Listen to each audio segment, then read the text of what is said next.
G'day, guys. Welcome back to another episode of the 2 Plus podcast. I am going to run you through a battle report today between Alex and myself.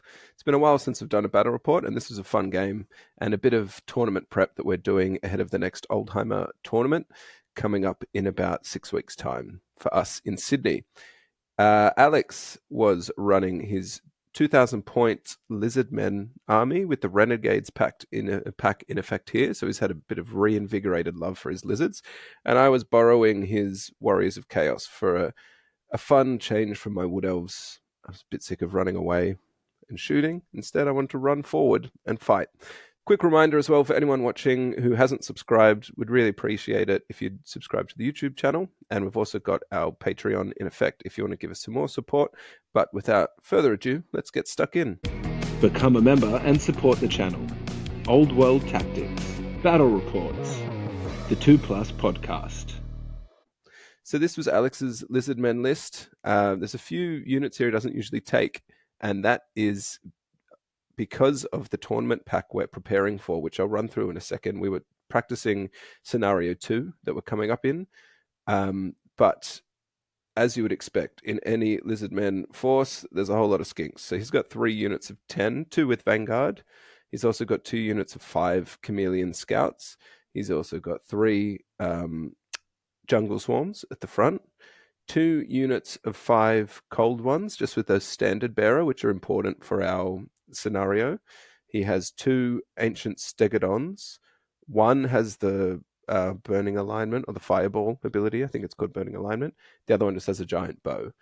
He also has a Skink Priest with Ruby Ring running Battle Magic, and he has a Slann who has been amped up with the Renegade pack. He has 5 spells, and he has Wand of Jet, which allows him to re-roll one of his casting or dispel dice. And in combination with one of his Lizardmen Slann perks, Becoming Cogitation or something, I think it's called, it makes him quite a powerful caster. But we're going to go through in a bit more detail in this in our next podcast episode. But he's obviously running in his block of 12 Temple Guard, and he was running Elementalism for a bit of TMP fun. This was my Warriors of Chaos list. I've been wanting to run this for a while. Alex has had the Warpfire Dragon for a while. I think it's really good, and obviously it's a dragon, but it kind of bridges that gap of overpowered and still a dragon. You can kill it. You can definitely kill it. And in the tournament pack that we're running, 50% wounds equals 50% victory points. So it's definitely a scoring option for my opponent, but it obviously packs a bit of punch. My core, I have 18 Chaos Warriors with great weapons and shields. They were carrying the Icon of Darkness. 8 Chosen, and they have the War Banner. 3 Dragon Ogres, 7 Warhounds, 7 Marauders skirmishing with Frenzy and Light Armor and Shield. 7 Forsaken, I want to say. Yeah, 1, 2, 3, 4, 5, 6, 7 Forsaken of Slanesh, and a Demon Prince who is a level 4 with the Biting Blade and the Law Familiar, and 2 Favors of the Gods. I really like this list. I think it's really balanced. I think it's beatable, but it's really strong as well. So it's something I like to... I've been wanting to play in a casual setting, but I also think it would also do quite well in tournaments with a bit of comp. So this is the objective we're playing. This is for the Oldhammer's next tournament, which is Winter Warfare. These guys do a great job at creating tournament packs that encourage different list building and encourage you to bring different units. And this time round, there's a lot of focus on standard bearers for scoring objectives. You can see in our deployment, it's a little bit more narrow. You can't deploy in these flanks of 9 inches and I want to say 9 inches again, probably. Ish, but the real clincher is it's table quarters. So you need a standard bearer to capture a table quarter. If you capture 1, you get a bonus point, but you get an extra 3 for controlling more than your opponent. And this is in conjunction with a modified kill points list, which I've gone through in a previous episode. I won't get stuck into it again, but objectives in this tournament are going to be very, very important. 1 bonus point counts for a lot. So we were very keen to give this a run. We've tried the 2 towers one, and this is the second one we're testing. and we learnt a lot playing it. But this is our deployment and Vanguard. So this is post Vanguard. I won the first turn, but this is how we ended up. So I'll go through mine first. Forsaken, I was trying to just protect from an early volley of poison. The warriors, I planned to cast Steed of Shadow on, so I just kind of kept them out of the range of poison again, and any fireballs or giant bows. Dragon ogres, I think you just plonk them in the middle always and just run them up. They're tough, they're slow, but if they get into combat, they do the thing. Demon Prince in the middle, because I like to play him as a bit of a versatile piece. He is a caster first in this list, and then after a lot of favors of the Gaze of the Gods, he turns into a beast in combat in that turn 4, 5, 6 section of the game, and that's the time I tend to want to bring him into combat. My 8 chosen knights here, they're undivided, by the way. My Warpfire Dragon over there, my 7 skirmishing marauders, and my 7 dogs who have vanguarded up and pivoted a little bit to focus in on this unit of skinks. Over here, I'll go through the scouts later. Let's go over here. These are 1 unit of 5 cold ones, another unit of 5 cold ones, both drilled in the back of his flanks. 1 unit of flanking skinks, 1 unit of non-flanking skinks, a unit of 3 jungle swarms, the other 10 vanguarding skinks, his skink priest, the giant bow stegodon, and the ancient stegodon. This is just a regular stegodon, sorry, not a ancient, I believe. And then the big boy in the middle with his 12 temple guard, as you can tell, being the anchor of the whole army. And TMP, allowing him to get a bit flexible with his movement. So, as I said, I won the first turn, which was important for me. I hate going second against Lizardmen. Copping that first volley of poison is really, really annoying. So this is the end of my turn. Obviously, playing Warriors of Chaos, the strategy is generally pretty simple. Push forward, get in your opponent's face. My Forsaken over here, just pop on the other side of the hill.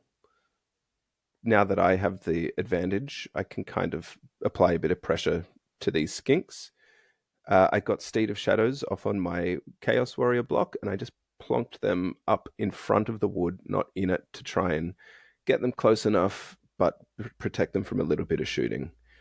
Dragon Ogre, self-explanatory, push them forward. Demon Prince sticks in the middle because I'm just kind of biding my time with him. And I've stuffed up a little bit here, not being able to drill my chosen knights, because 8 is a bad number, and tell me if I'm doing that wrong, but I couldn't get them into marching column to just yank them up the field. But that was because I deployed them too far back in my deployment, so I couldn't create a third rank. So that was something I learned. But anyway, I marched them 14 inches straight up anyway.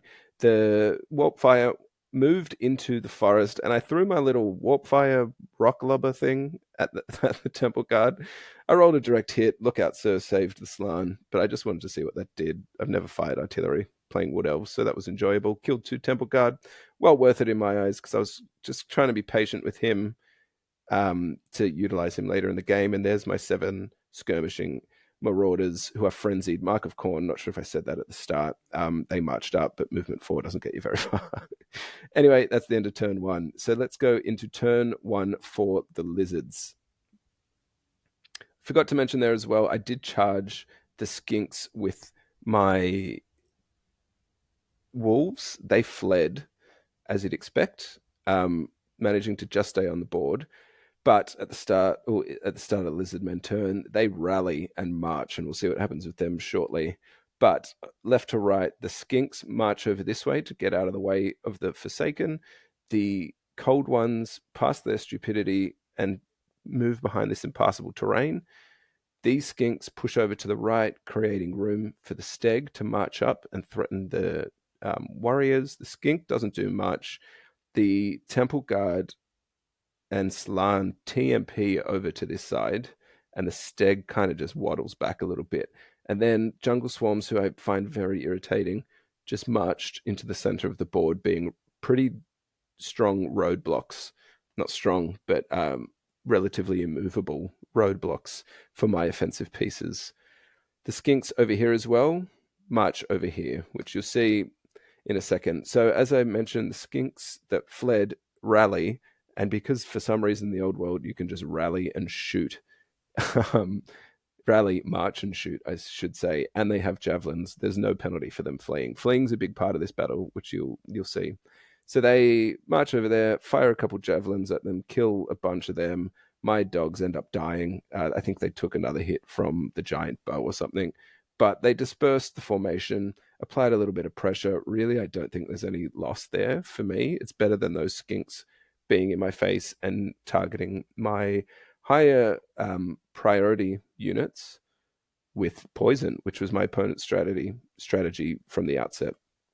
The other skinks on the right flank sit over here out of the charge arc of the dragon and fire a couple javelins at the dragon, doing no damage. Though the poison, it's as a poison player myself, it's very hit or miss, legitimately, literally, I should say, and no damage done there.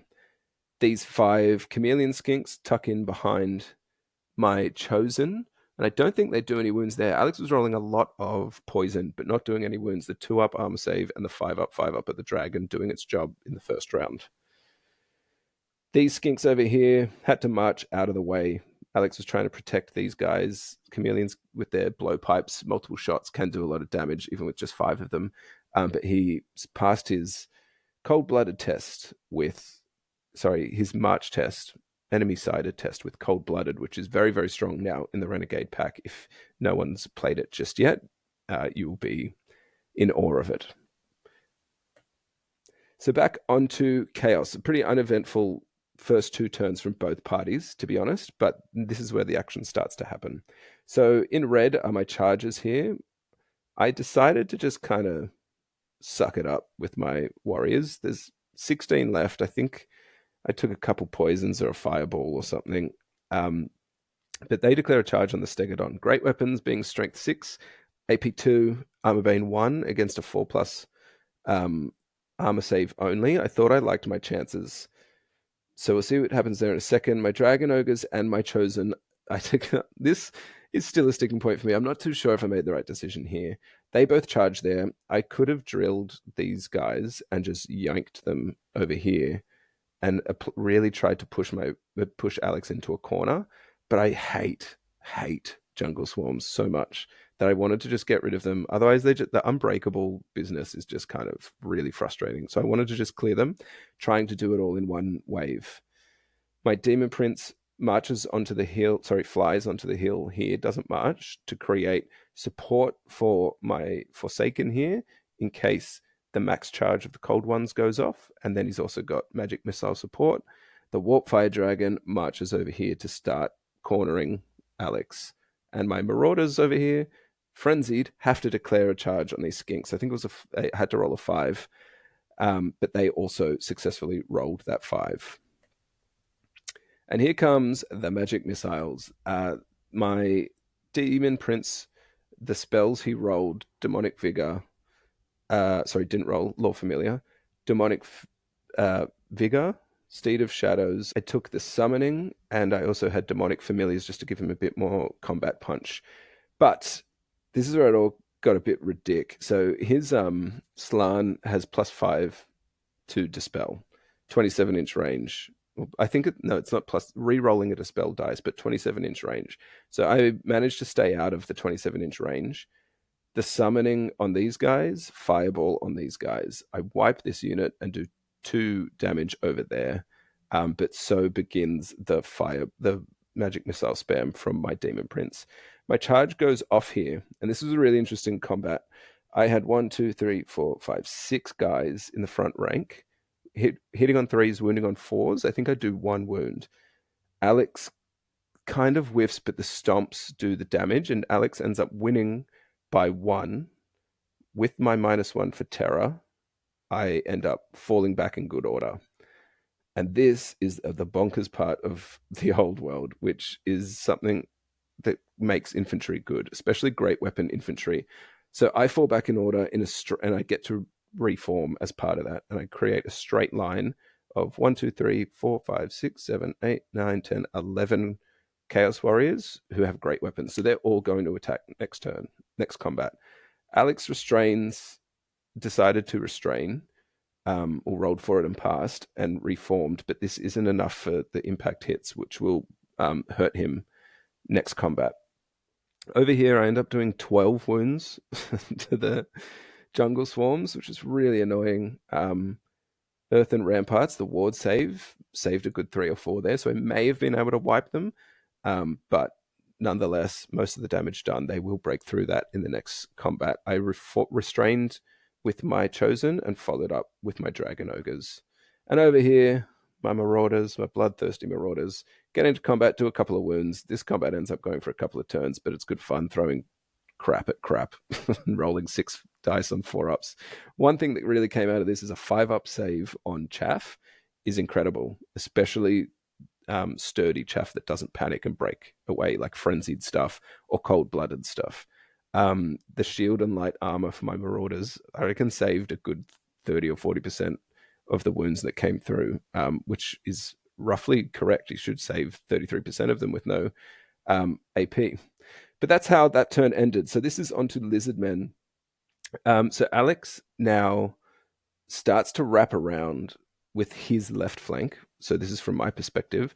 His cold ones drill and march over here. His skinks come in here, and these skinks come in here.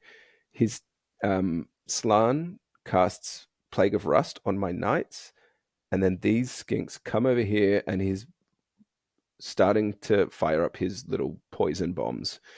He does a little bit of damage there, which we'll get to in a sec. His steg backs away a little bit. He leaves the Slan there to bait my charge from the Warpfire Dragon, which I thought was interesting. He could have backed away, I think, still in that turn. The steg charges in here, and miraculously for me, the cold ones fail their stupidity test, so could not.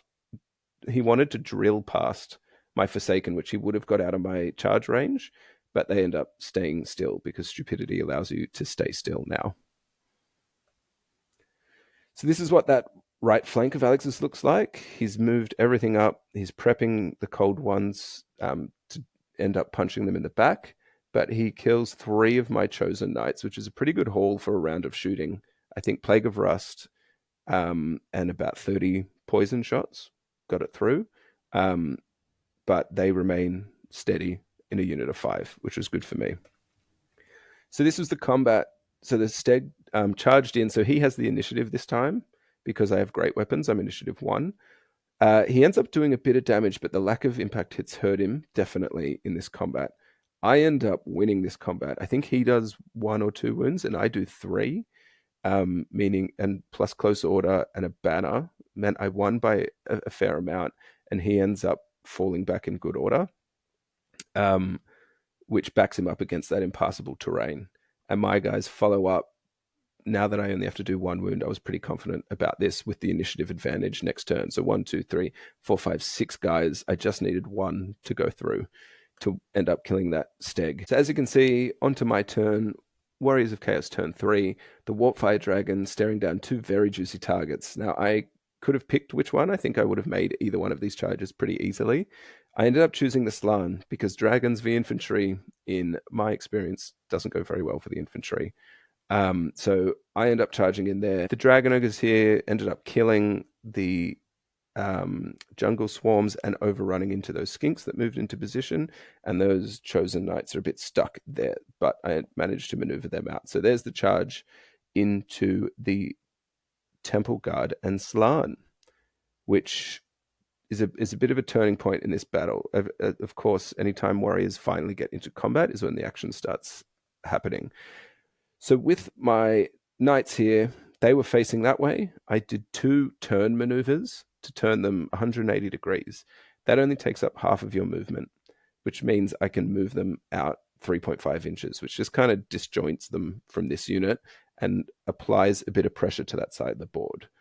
Demon Prince, juiced up, now comes over and uses the summoning on these chameleons, and kablamo, they're dead. The magic missile output is huge. It's with the Slan in combat now as well. I'm able to just be a bit more aggressive, move a bit further forward with him not being able to dispel, and blow up what I want, essentially. So here's the changed state of that side of the board. My Warpfire Dragon ends up losing to the temple guard. I think I missed all. I think I did hit once and then rolled a 1 on my wound. The stomps ended up doing a bit of damage, but the BSB banner, war banner, close order was just too much for me to overcome. So my dragon loses and falls back in good order. The Slan chooses to restrain and reform because he wants to cast some spells at the start of his next turn, which creates this very interesting section coming up in the next turn. So on the Lizardmen next turn, the Slan with his temple guard and the steg declare a charge on my dragon who was there. I decide to flee with my dragon, leaving this big distance between my dragon ogres and these two units. I think it was about 12 inches or so. Alex has to continue with his charge or redirect, but to go the full distance, he thought he might have been able to collect my dragon ogres, but unfortunately for him, he doesn't, which leaves them very stranded here with my dragon ogres ready to charge next turn.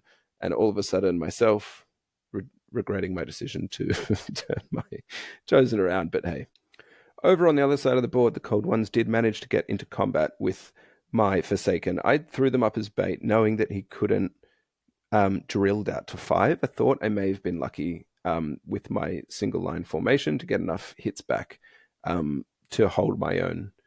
Unfortunately, that's not the case. I remember Alex rolling pretty well here on 4s and 4s, but the amount of attacks you get from Cold Ones allow you that to happen. But definitely noticing that these Cold Ones just like a little bit of punch with Cav Spears and low initiative as well, which really hurt him on the other side of the battlefield as well, with the Chosen having counter charge. But Alex kills 5. I roll a double 1 on my break test, which means they give ground instead of breaking and fleeing, which was huge because I did nothing to him and I have the initiative next turn, given their poor initiative, which was a lucky break for me for sure. So onto my turn, my Dragon Ogres charge in to the Temple Guard, which was ideal for me. This is a favored matchup for me. I'm pretty confident that I'm going to win this combat. My Chosen Knights, my Dragon rallies, because that's what you do in the old world, and flies 20 over there to turn around to just be a bit of a backstop for if I win this, to push them back a bit. He will then be able to charge in and help support them. I made a little bit of mistake here for positioning, and for anyone trying to do this, definitely give yourself a little bit more room to face down this way in case things turn pear-shaped. I turned my Chosen around to also offer a little bit of support there, now that Alex had decided to come away from my Chosen because of my counter charge and try and get in the rear of my Dragon Ogres. But as you can see, my Demon Prince lurks around, which we'll get to in a second. The Cold Ones kill my Valiant Forsaken, but I did roll the Killing Blow mutation and killed two of them on the way down. So I was pretty happy with that. Alex ends up rolling like a 17 or something on his overrun and ends up on the other side of the board, which is also pretty funny. So here's the Demon Prince coming up against the other 5 Cold Ones. I had a decision to make here. I had his flank. My guy was pretty juiced up and I could cast Demonic Familiars, but I also had the Summoning and Fireball. And I put a lot of faith in Magic Missiles. And I cast both of them successfully, and I killed 5 Cold Ones with 2 Magic Missiles without having to be in combat and risk the unstable risk of a Demon Prince, which is very, very costly a lot of the time for me. All right, so I've skipped forward about a turn here. I did lose a photo, unfortunately, but this is what happened with the Dragon. It was pretty incredible. But the power of Shield Wall is revealed. So first round of combat, my Dragon Ogres won, forcing the Temple Guard to fall back in good order. But because they have Shield Wall and shields, they give ground instead. That creates the opportunity for the Steg to charge in. There were 2 Temple Guard left in that second round of combat, which I killed, but he ended up doing 6 wounds, I think, maybe 7, because he killed one that had taken a couple wounds and then killed another one, and ends up winning this combat due to the Steg's impact hits and stomps, which, goes without saying, are really, really powerful in this game. So he ends up turning the tide of that central battle. He still now, though, has that Slan isolated and the Ancient Steg holding it down. So the Dragon Ogre flees through my Demon Prince. Alex again decides to overrun to try and catch my Demon Prince, which was going to be a long overrun, but falls short. That leaves them very, very stranded for my second last turn. No, for my last turn coming up. As you might remember, I left my Warpfire Dragon in the back, and that created the opportunity for me to do a double charge here on the Slann. Because the Slann has to flee away from the highest unit strength, which is the Warpfire Dragon. Alex decides to flee because if he holds, then he's definitely dead. If he flees, I might fluff my roll. So he runs away in this direction and goes a good 12 inches or so, but really is just getting closer to my Demon Prince. My Demon Prince pursues and catches him. I again made a mistake here with my Warpfire Dragon. I tested to redirect into the what's it called? Ancient Steg. And I passed, but then failed the charge on that and ended up stopping about there, which meant that I had no way to use him in support again on my final turn, which we'll see in a second. My Dragon Ogre rallies, and I march him all the way over there out of the charge arc of the Ancient Stegodon. My Demon Prince ends up here after he caught the Slann. But as you can see, those cold ones that ended up running about 10 Ks through my Forsaken end up on this side, basically in my deployment, setting up a pretty deadly double charge on my Demon Prince, who's immune to psychology, which is always a big double-edged sword for me, because not being able to flee as an option is really costly a lot of the time. So Alex charges with both. This is the first round of combat here. He has 3 cold ones with a banner in my flank, although skirmishers don't have flanks, which is dumb. And Ancient Steg in the front, who gets his impact hits, stomps, everything. I get the initiative still, though, I think. So maybe the cold ones did. I can't remember. Either way, I killed 2 cold ones. I got Demonic Familiars off as well to try and get that last kill off and kill this Standard Bearer, which would have really turned the combat res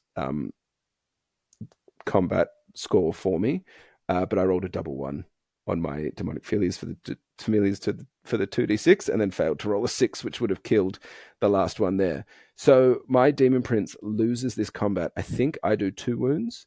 He does 1, but has a banner and a close order.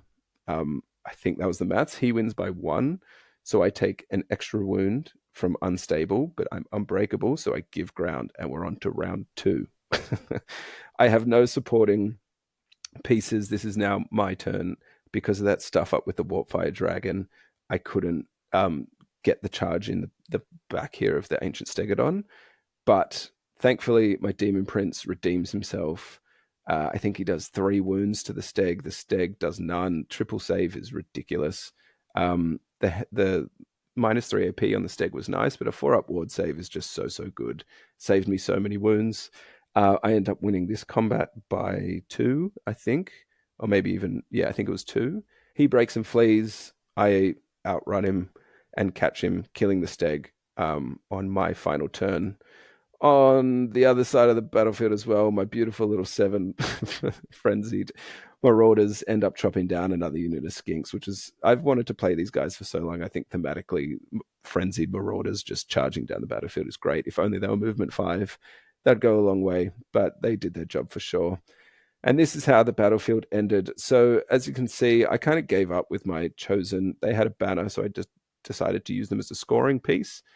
I drilled them and put them into the top right table quarter and just left them there. My warriors over here as well, also a banner in this table quarter.